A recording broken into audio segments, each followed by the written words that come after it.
சைரா, என் உயிரின் உயிரானவர்களே, ஒரு சாய்ராம் கேள்வி கேட்டிருந்தாங்க.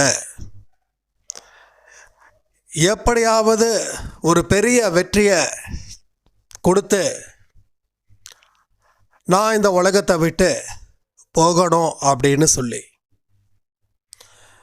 சொல்லிட்டு ப்ளஸ் நிறையா விஷயங்கள் எல்லாமே தன்னோட குடும்பத்தில் ஏற்பட்ட அத்தனை பிரச்சனைகளையும் அத்தனை அவமானத்தையும் சொல்லி, இந்த வெற்றி எனக்கு ரொம்ப ரொம்ப இம்பார்ட்டன்ட், நீங்கள் என்ன பண்ணுவீங்களோ ஏது பண்ணுவீங்களோ தெரியாது, நான் வெற்றி பெறணும், அன்பை சாயில் நானும் ஒரு சாட்சியாக நிற்கணும், நான் இந்த வார்த்தைகளை ஒரு வேத வாக்காக நினச்சி என் வாழ்க்கையில் நான் செயல்படுத்துவேன் அப்படின்னு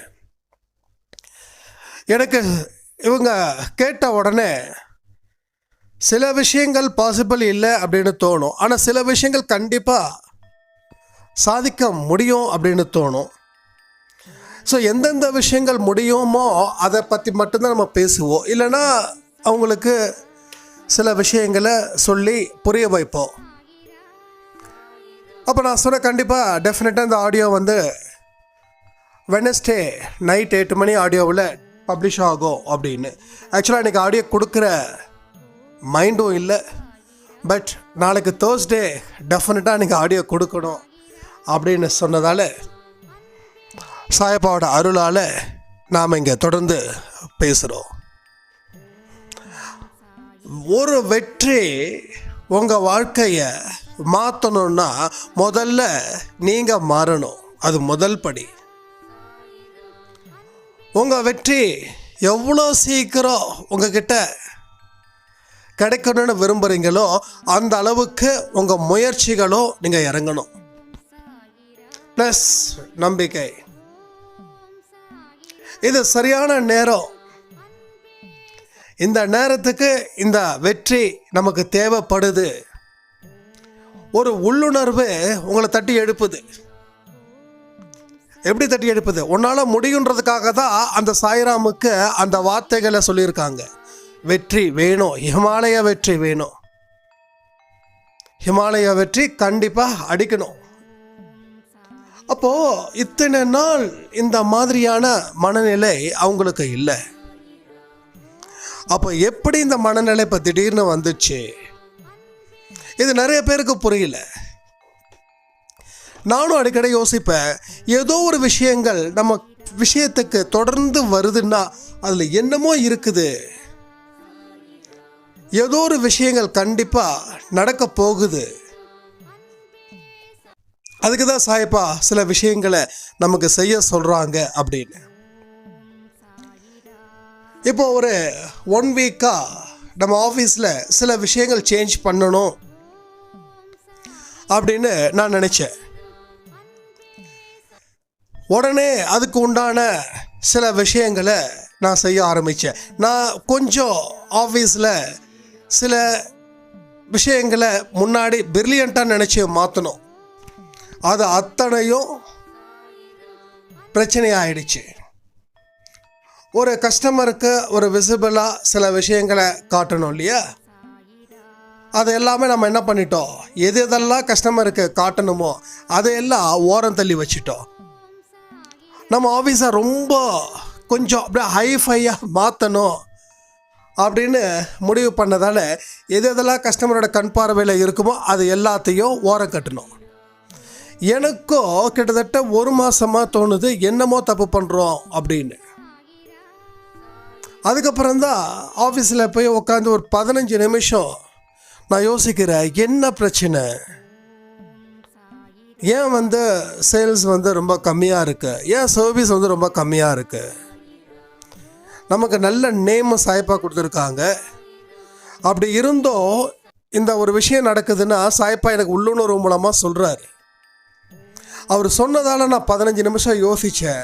அதுக்கப்புறம் தான் என்னென்ன சேஞ்சஸ் நீ பண்ணியோ அது எல்லாத்தையும் மாற்றணும்னு சொல்லி எல்லாத்தையும் மாற்றினதில் இருந்து மறுபடியும் பிக்கப் ஆகுது.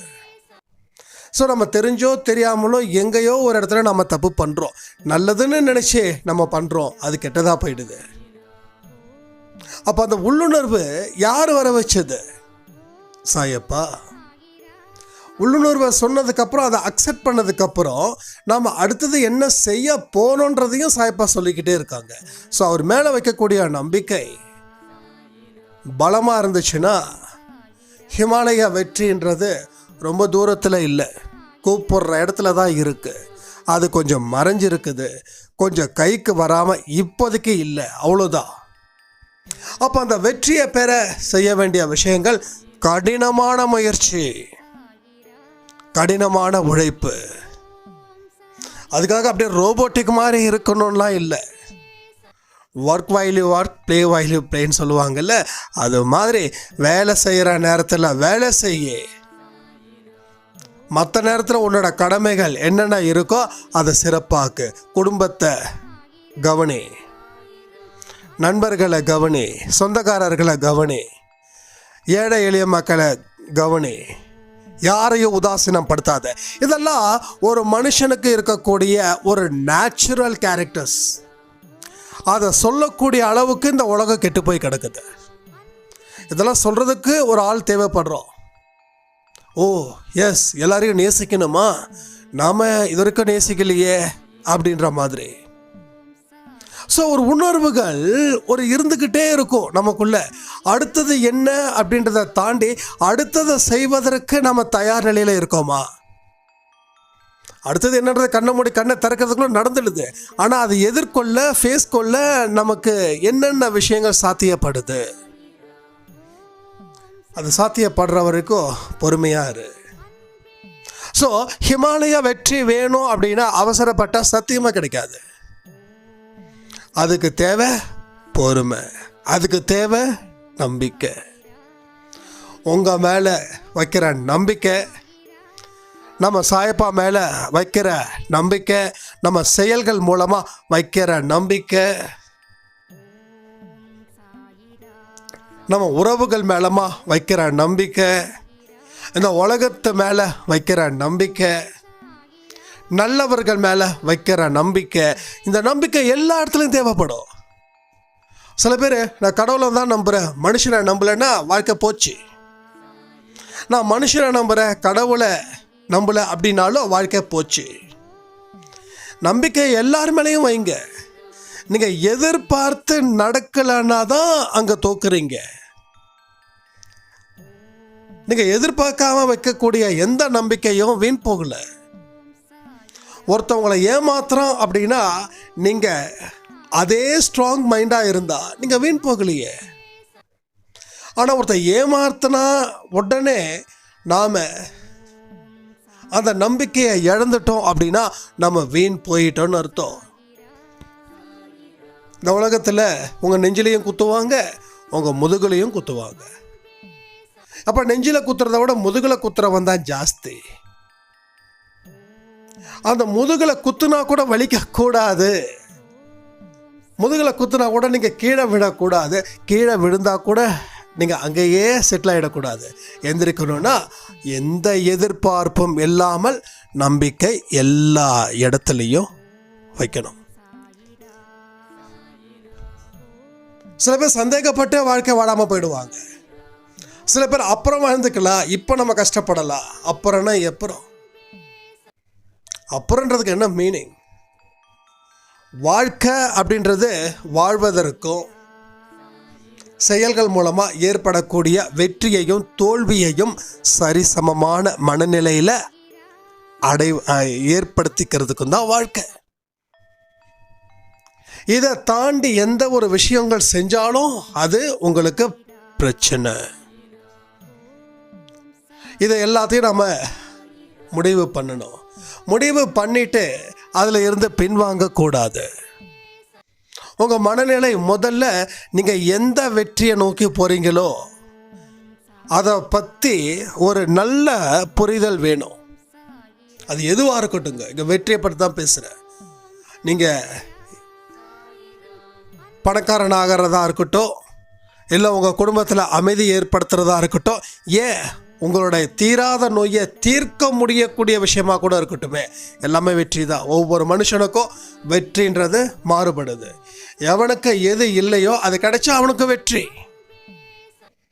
எனக்கு பண தேவை தான் முக்கியம் அப்படின்னா எனக்கு பணம் கிடைச்சா வெற்றி. ஒரு பணக்காரனுக்கு அவனுக்கு நோய் தான் தீரணும் அப்படின்னா நோய் தீர்ந்தா அவனுக்கு வெற்றி. பணமும் இருக்குது, ஆரோக்கியமும் இருக்குது, அங்கே குடும்பத்தில் இருக்கக்கூடிய மிகப்பெரிய பிரச்சனை ஏதாவது ஒன்று இருக்கும், அது தீர்ந்தால் அவனுக்கு வெற்றி. ஸோ எந்த வெற்றியாக இருந்தாலும் நீங்கள் அடையலாம். அதற்கு தேவை ஒன்றே ஒன்று தான், உங்கள் மனசை இருட்டாக்காதீங்க, முடிஞ்சிடுச்சுன்னு நினைக்காதீங்க. முதல்ல ஒரு முயற்சிகள் எடுக்கிறீங்கன்னா அது நிச்சயமாக தோல்வியை தழுவும், 90% நடக்கும். ஆனால் அந்த தோல்வி தான் உங்களுக்கு மருந்து. முதல் முயற்சியில் வெற்றி அடைஞ்சிட்டா, 2வது முயற்சியில் தோல்வி அடைஞ்சிட்டா நீங்கள் அதோடு முடிச்சுப்பீங்க. ஏன்னா முதல் வெற்றி உங்களுக்கு குருட்டு நம்பிக்கையை ஏற்படுத்தியிருக்கும். ஆனால் அடுத்த வர தோல்வி உங்கள் வாழ்க்கையை கலைச்சி போட்டுடும். அதனால் தோல்வி எனக்கு தேவையான ஒரு உரம். நம்ம சாப்பிட்ற சாப்பாடு ஊட்டச்சத்தாக இருந்தால் தான். எதை வேணாலும் சாப்பிட்டு வயிற்றை ஃபுல் பண்ண முடியாது. அதாவது என்ன சொல்லணும்னா, குப்பைகளை வயிற்றுக்குள்ளே போடக்கூடாது. குப்பையை சாப்பிட்டாலும் வயிறு ஃபுல்லாகும்.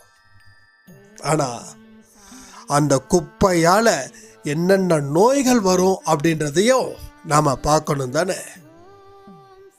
அப்போது ஆரோக்கியமான விஷயங்கள் தான் இந்த தோல்வி. நீங்கள் முதல் வெற்றியை, ஹிமாலய வெற்றியை அடையணும் அப்படின்னா நீங்கள் இதுக்கெல்லாம் தயாராக இருந்தால் இங்கே காலடி எடுத்து வைங்க. இல்லைப்பா எனக்கு தோல்வி வேண்டாம், எனக்கு அவமானம் ஐயோ வேண்டாம் அப்படின்னா தயவு செய்து இதில் இருந்து ஒதுங்கிடுங்க. இன்னைக்கு சாதிச்சவங்க பல பேர் பல கஷ்டத்தை, நஷ்டத்தை அனுபவித்து, இழப்புகளை அனுபவித்து வந்து உட்காந்துருக்காங்க. யாராக இருக்கட்டும்.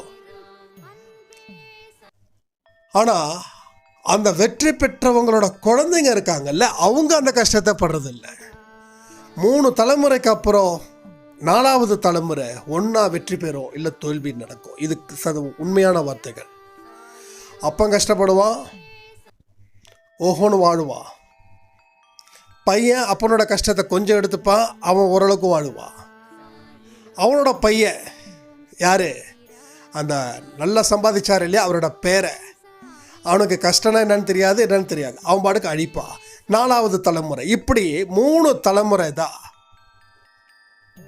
அப்பன் கஷ்டப்பட்டா அடுத்தது புள்ள கஷ்டத்தை பார்த்து கொஞ்சம் இது பண்ணுவான். ஆனால் அப்பா ரேஞ்சுக்கு போக மாட்டான். பேரை தாத்தா ரேஞ்சுக்கு போக மாட்டான், அப்பா ரேஞ்சுக்கு போக மாட்டான். அவனோட ரேஞ்சே வேற. நீ என்னென்னலாம் நீ எனக்காக கொடுத்தியோ அதை எல்லாத்தையும் நான் எப்படி அழிக்கிறேன் பாரு. அப்போது ஒரு விஷயம் சொல்கிறேன், இது பொதுவான ஒரு விஷயம். ஆனால் இந்த விஷயத்தை கூட நம்ம மாற்ற முடியும். நம்ம தலைமுறையாக அழிவு இருக்கக்கூடாதுன்னா அந்த தலைமுறையில் இருக்கக்கூடிய ஒரு ஆள் ஸ்ட்ராங்காக இருக்கணும். எதில்? நல்லது செய்கிறதில்ல, நல்லது நினைக்கிறதில்ல, பல பேரை வாழ வைக்கிறதில்ல. அப்படி இருந்தால் அந்த குடும்பம் இன்னும் சில தலைமுறைகளை சிறப்பாக வாழுவாங்க. நாம் இந்த உலகத்தை விட்டு போகும்போது என்ன நீங்கள் உங்கள் குடும்பத்துக்கு கொடுத்துட்டு போனீங்கன்னு முக்கியம். சொத்து தேவை கிடையாது, அழிய வேண்டியது அழிஞ்சு தான் தீரும். பதவி அதுவும் போச்சு, வேறு என்ன நிற்குது? நீ செஞ்ச புண்ணியம். இதை நான் உங்களுக்கு புதுசாக சொல்கிறேன்னா தயவு செய்து சொல்லுங்கள். நான் உங்களுக்கு புதுசாக சொல்கிறேன்னா இது உங்களுக்கு புதுசாக காது கேட்குதா? இது எத்தனையோ பேரை சொல்லக்கூடிய வார்த்தைகள். ஞானிகள் சொல்லியிருக்காங்க, ரோட்டில் போகிற சாதாரண மனிதர்கள் கூட சொல்லியிருக்காங்க. ஆனால் இந்த உண்மையை ஏன் ஏற்க மறுக்கிறோன்னா, அந்த மாதிரி நம்ம மனசில் ஒரு பைத்தியக்காரத்தனமான ஆசைகளை உருவாக்கி அழிவை சம்பாதிக்கிறோம். ஆக்கத்தை சம்பாதிக்கல, அழிவை சம்பாதிக்கிறோம். என் புள்ள நல்லா வாழணும் அப்படின்னு எல்லாத்தையும் மைண்டாக ஆக்கிட்டோம். எனக்கு என்ன லாபம்னு சொல்கிறவன் தான் ஜாஸ்தி. என்னால் உனக்கு லாபம்னா நான் சந்தோஷமாக உனக்கு செஞ்சு தரேன் அப்படின்னு சொல்கிறவன் எவனுமே இல்லை. அப்படி சொன்னாலும் அவன் நம்மளை பெண்ணுக்கு தள்ளுறதுல அவன் தெளிவாக இருப்பான்னு அர்த்தம். அப்படி நம்ம ஏமாந்தவங்க ஜாஸ்தி இல்லை. அப்போ இந்த மாதிரியான தப்ப ஒரு பொய்யான வாழ்க்கையை உண்மையான வாழ்க்கைன்னு நினைச்ச வாழ்ந்தவங்க பல கோடி பேர் இருக்காங்க. இப்பயும் சொல்றேன், யாருமே இல்லாமலா இல்லை. அட்லீஸ்ட் இந்த உலகத்தில் வாழக்கூடிய மனிதர்கள் 20% மக்களாவது இந்த மாதிரி கான்செப்ட் உடையவர்கள் தான்.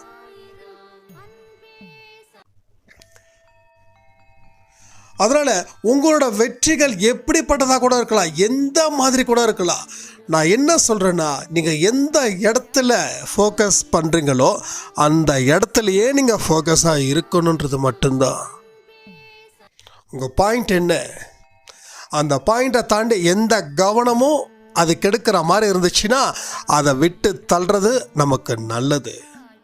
அதை வச்சுக்கிட்டேன்னா அதுவே நமக்கு 7.5 சனி ஆகிடும். 7.5 சனியை விட பல மடங்கு சனி வாய்ந்ததாக போயிடும். இன்றைக்கி ஏன் சில பேரால் ஜெயித்தாங்க பல பேரால் தோத்தாங்கன்னா, அந்த சில பேருக்கு அந்த கவனம் அங்கே வச்சாங்க, ஜெயித்தாங்க. ஆனால் பல பேர் அந்த இடத்துக்கு போனாங்க, கவன சிதறல்கள், பிரச்சனை முடிஞ்சிடுச்சு.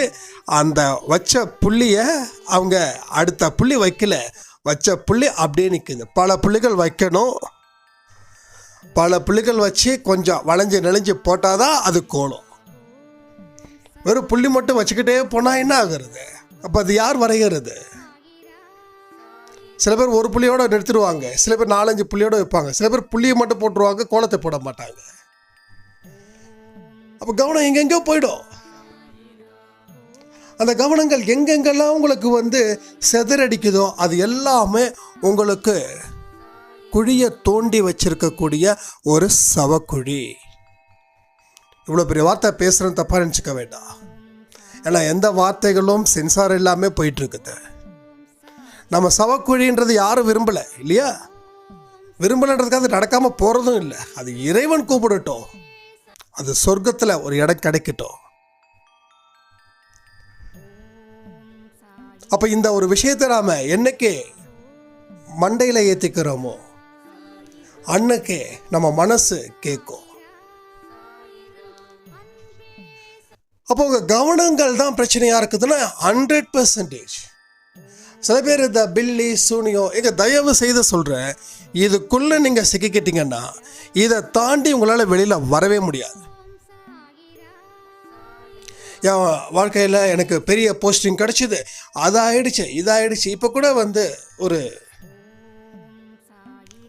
ஒரு பெரிய தமிழ்நாட்டில் ஒரு பெரிய இழப்பு, ஒருத்தர் இறந்தார்.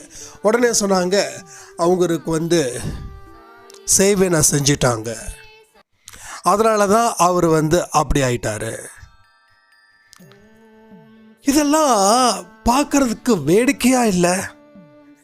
அப்போது எனக்கு ஒருத்தவனை பிடிக்கலன்னா நான் செய்வனை செஞ்சிட்டா அவன் வாழ்க்கையை அழிச்சிட்டா, அப்போ எனக்கு ஒருத்தன் செய்வான்ல, அப்போ இந்த உலகமே என்னவாயிடும்? அந்த காடாக போயிடும். அப்போ அது இல்லைன்றத நாம் நம்ப மறுக்கிறோம். பயத்தின் பிரச்சனை தான் நம்ம உளறிட்டுக்கிட்டு இருக்கோம். நம்ம உளறோன்னா அது கண்டிப்பாக பயம் துரத்துது, நம்மளை சிந்திக்கவே விடல.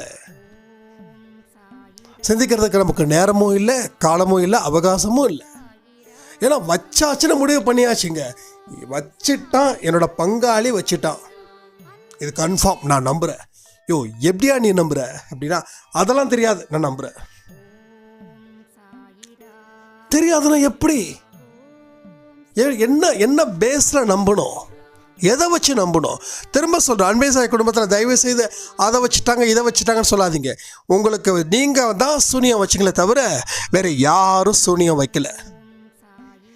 இன்னும் யாராவது ஒருத்தவங்க சூனியம் வச்சுட்டாலும் நடந்துருமா? சூனியம் வச்சவங்க அவ்வளோ நல்ல உள்ளம் படைத்தவர்களா?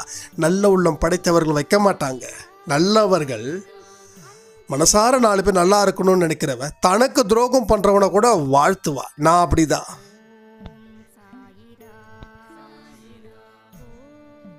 அன்பே சாய் குடும்பத்தில் இருக்கிறவங்களும் அப்படிதான் இருக்கணும்னு என்னோட ஆசை. அவன் என்ன வேணாலும் பண்ணிடுங்க, நீங்கள் நேர்மையானவர் தான், நீங்கள் நல்லவர் தான், நீங்கள் பல பேருக்கு உதவிகள் செய்தவர் தான். ஆனால் உங்களை ஒருத்தன் ஏமாத்துறான் அப்படின்னா உங்களுக்கு கண்டிப்பாக அந்த கோபம் வரதான் செய்யும். நான் இவ்வளோ நல்லவனாக இருந்தேன், ஆனால் என்ன ஒருத்தன் இப்படி ஏமாத்திட்டானே, அவன் வாழ்ந்துடவே கூடாதுன்னு சொல்லி கங்கணம் கட்டிட்டு இருக்கக்கூடாது. ஏன்னா நீங்கள் இந்த ஜென்மத்தில் நல்லவங்க, ஆனால் போன ஜென்மத்தில் மோசமானவங்க. எனக்கு நிறைய மெசேஜஸ் வரும், என்ன ஆச்சு உங்கள் வாழ்க்கையில் அப்படி ஆகிடுச்சு இப்படி. நம்மளோட பர்சனல் லைஃப்பை தெரிஞ்சவங்க அன்பே சாயில் இருக்காங்க இல்லையா? உங்களுக்கு இந்த நிலைமையா? நான் ஒன்றே தான் சொல்கிறேன், எனக்கு என்ன நிலைமை அப்படின்னு. இல்லை ரொம்ப கஷ்டமாக இருக்குது, ரொம்ப ஃபீல் ஆகுது அப்படின்னு. நான் அதான் சொன்னேன், நான் எதுக்குங்க ஃபீல் பண்ணணும் அப்படின்னு. இல்லை இவ்வளோ பெரிய விஷயம் நடந்துச்சு அப்படின்னு. இவ்வளோ பெரிய விஷயம் நடந்துச்சுன்னா காரியம் இல்லாமல் சாயப்பா நடத்த மாட்டார். அப்போ நடத்தியிருக்காருன்னா ஏதோ போன ஜென்மத்தில் பரம யோக்கியனா நான் இருந்திருக்கேன். அதனால் அதுக்கு உண்டான செட்டில்மெண்ட்டு இந்த ஜென்மத்தில் நடக்குது. நான் வாங்கின கடனை என் புள்ள அடைக்கணுன்றத கணக்கு இருக்குல்ல. நான் ஒரு 10 லட்ச ரூபா கடன் வாங்கிட்டு போயிட்டேன், அப்போ எனக்கு அப்புறம் யார் அடைப்பா? என் புள்ள தான் அடைக்கணும் இல்லையா? அப்போ யார் வாரிசோ அவன் அடைக்கணும்.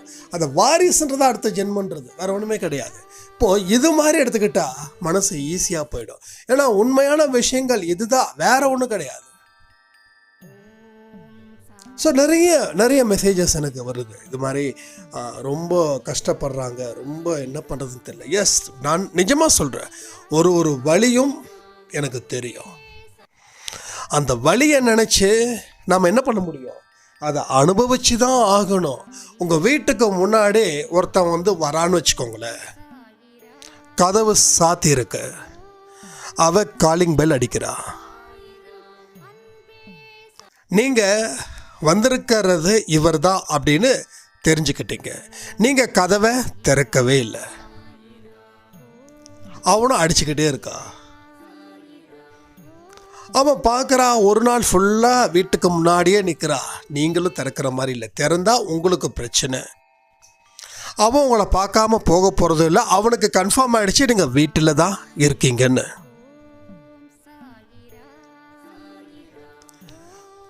அப்போ வந்தவன் டயர்டாயிட்டா, ஒரு சேரை போட்டு உக்காந்துட்டா எதிர் வீட்டில். ஏன்னா எதிர் வீட்டுக்காரவங்க இந்த இடத்துல நிறைய ஹெல்ப் பண்ணுவாங்க, ஏன்னா அப்படி தானே இருக்காங்க. உக்காந்துட்டா. மறுபடியும் நீங்கள் பார்க்குறீங்க, இவன் எப்போ போவான்னு தெரியலையே அப்படின்னு. அடுத்த நாள் பாயப்போட்டு படுத்துட்டா. அவன் போகிறான், சாப்பிட்ற போகிறான், வரான் போகிறான், எல்லாம் செய்கிறா. ஆனால் நீங்கள் வீட்டுக்குள்ளே உட்கார வேண்டிய ஒரு விஷயமா போயிடுச்சு. முக்கியமான ஒரு இடத்துக்கு போகவும் முடியல, வரவும் முடியல. இதனால் யாருக்கு பிரச்சனை அப்படின்னா, உங்கள் வீட்டுக்கு முன்னாடி வெளியில் உட்காந்துருக்கானே அவனுக்கு பிரச்சனை இல்லை. வீட்டுக்கு உள்ள தனியாக நிற்கிறீங்களே உங்களுக்கு தான் பிரச்சனை. வீட்டுக்கு வெளியில் நிற்கிற வந்தா வாழ்க்கையில் உங்களுக்கு ஏற்படுத்தின வழி. அப்போது அவனை திறந்து விட்டு அவங்கிட்ட சமரசமாக பேசி அவனை அனுப்பி விடுறது புத்திசாலித்தனம். ஆனால் நான் திறக்க மாட்டேன், நான் அவங்கிட்ட சமரசம் பண்ண மாட்டேன், நான் எதுக்கு அவங்கிட்ட சமரசம் பண்ணணும் அப்படின்னு நீங்கள் பிடிவாதமாக இருந்தீங்கன்னா கடைசி வரைக்கும் உங்களுக்கு தான் நஷ்டம், அவனுக்கு நஷ்டமே இல்லை. அப்போது சரி ஓகே அப்படின்னா உள்ளே வரான், பேசுகிறான், அவன் பாட்டுக்கும் 4 வார்த்தை என்னமோ திட்டுறான், ஏதோ அவமானப்படுத்துகிறான், போகிறான். நீங்கள் வெளியில் போய் உங்கள் வேலையை முடிச்சுட்டு அவனுக்கு என்னென்ன பிரச்சனைகள் இருக்கோ அத்தனையும் சால்வ் பண்ணிட்டீங்கன்னா அவன் உங்கள் பக்கம் திரும்ப போகிறதில்ல, நீங்களும் அவன் பக்கம் திரும்ப போகிறதும் இல்லை.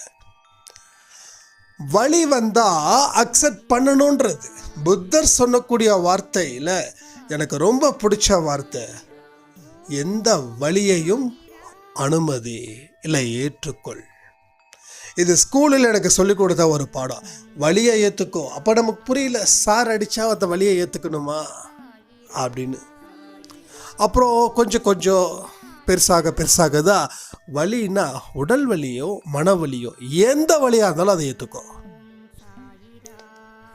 ஏற்றுக்கிட்டா பிரச்சனை இல்லை, ஏற்றுக்கலைன்னா பிரச்சனை பல மடங்கு. ஒரு மடங்கு இருக்கக்கூடிய பிரச்சனையை நான் அனுபவிக்கணும்னா வலியை ஏற்றுக்கணும். ஆனால் வலியை ஏற்றுக்கலைன்னா 100 மடங்கு பிரச்சனையை நான் அனுபவிச்சே ஆகணும். உங்கள் உடம்புல பெரிய அளவில் பிரச்சனை இருக்குது, பெரிய பெரிய அளவில் எவ்வளவு தான் ட்ரீட்மெண்ட் பண்ணாலும் அதை சால்வ் பண்ண முடியலன்னு இங்கே நிறைய பேருக்கு இருக்குதுன்னா அதுக்கு ஒரே ரீசன் என்ன தெரியுமா? அந்த வலியை நீங்கள் மனப்பூர்வமாக ஏற்றுக்கலை. நீங்கள் மனப்பூர்வமாக அந்த வலியை ஏற்றுக்கிட்டா உங்கள் மனம் ஒரு இடத்துல சாந்தமாக இருக்கும், சமாதானமாக போகும். என்னப்போ ஏதோ நம்ம பண்ணியிருப்போம், அதுக்கு கிடைச்ச வழி அனுபவிப்போம்.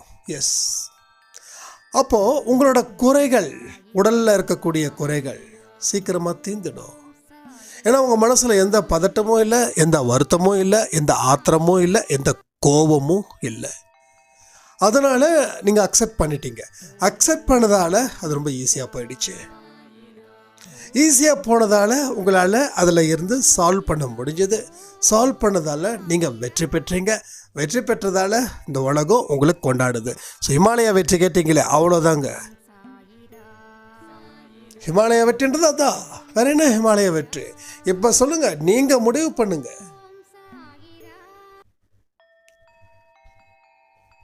ஆனால் எனக்கு பொறுத்த வரைக்கும் எனக்கு இந்த ஹிமாலயா வெற்றி பெறணும், அதை பண்ணணும், இதை பண்ணணும், அப்படி இப்படி அதிலெல்லாம் எனக்கு எந்த விருப்பமும் இல்லை. என்னை பொறுத்த வரைக்கும் என்னுடைய லைஃப்பை நான் என்ன டிசைட் பண்ணிருக்கேன்னா சாயப்பாவோட வழியில் போகணும்.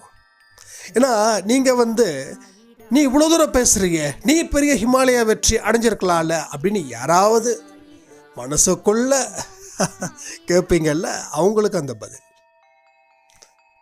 எனக்கு என்னென்னா, ஒரு டைமில் பிஸ்னஸில் ரொம்ப பீக்கில் போகணுன்னு நினச்சேங்க.